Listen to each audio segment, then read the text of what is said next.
มอบตำแหน่งวิชาการศาสตราจารย์14ทานและนามยศครูประชาชน2ทานเนื่องในวันครูแห่งชาติครบรอบ31ปีวันที่9ตุลาคม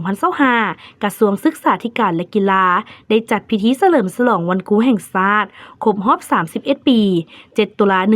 1994หา7ตุลา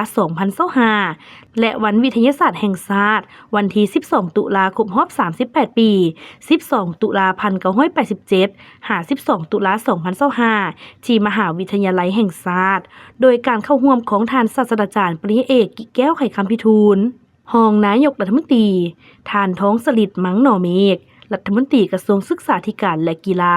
พร้อมด้วยบรรดาท่านอดีตการนำกระทรวงศึกษาธิการและกีฬาและภาคส่วนเกี่ยวของเข้าร่วมท่านท้องสฤษดิ์มังหน่อเมฆกล่าวว่านับแต่ปี1994เป็นต้นมาเมื่อฮอดวันที่7ตุลาในแต่ละปีทั่วประเทศเฮาได้มีการจัดตั้งเฉลิมฉลองวันครูแห่งชาติทุกๆปีเพื่อปลุกระดมจิตใจให้ทั่วสังคมได้แสดงออกถึงการส่งเสริมเชิดชูบทบาทเกียรติศักดิ์ศรีของครูอาจารย์ให้สูงขึ้นเป็นการโฆษณาเผยแพร่ผลงานการประดิษฐ์คิดแต่งและความเสียสละเหือแหงสติปัญญาของครูอาจารย์ให้ทุกคนในสังคมได้รับรู้ถึงผลงานของครูพร้อมทั้งแสดงออกถึงความกตัญญูกตเวทีฮู้บุญคุณต่อครูอาจารย์ที่ได้สิสอนให้ความรู้แก่ตนนับแต่อดีตก็คือปัจจุบันตลอดระยะที่ผ่านมา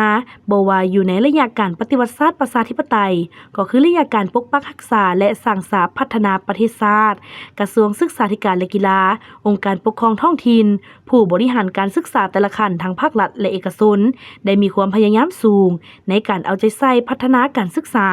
ทั้งทางด้านปริมาณและคุณภาพได้ขยายตารางการศึกษาไปในทั่วทุกท้องถิ่นรวมถึงเขตผู้ด้อยห่างไกลศอกลีกประชาชนได้มีระดับความรู้จบประถมและมัธยมศึกษาตอนต้นบำรุงโดยทั่วไปกวมจำนวนประชากรส่วนหลายคุณภาพของการศึกษาก็ได้รับการพัฒนาดีขึ้นเทื่อละก้าวทั้งหมดนั้นก็เป็นย้อนมีแนวทางอันถูกต้องของภาครัฐและการประกอบส่วนเป็นกำลังแห่งสำคัญต้นต่อมาจากพนักงานครูอาจารย์ที่ได้ทุ่มเทเหือแหงและสติปัญญาของตนอย่างบ่ฮู้อิดฮู้เมื่อยเข้าในเวียกงานดังกล่าวอย่างสุดความสามารถสำหรับวันวิทยาศาสตร์แห่งชาติซึ่งปีนี้ครบรอบ38ปีในระยะผ่านมา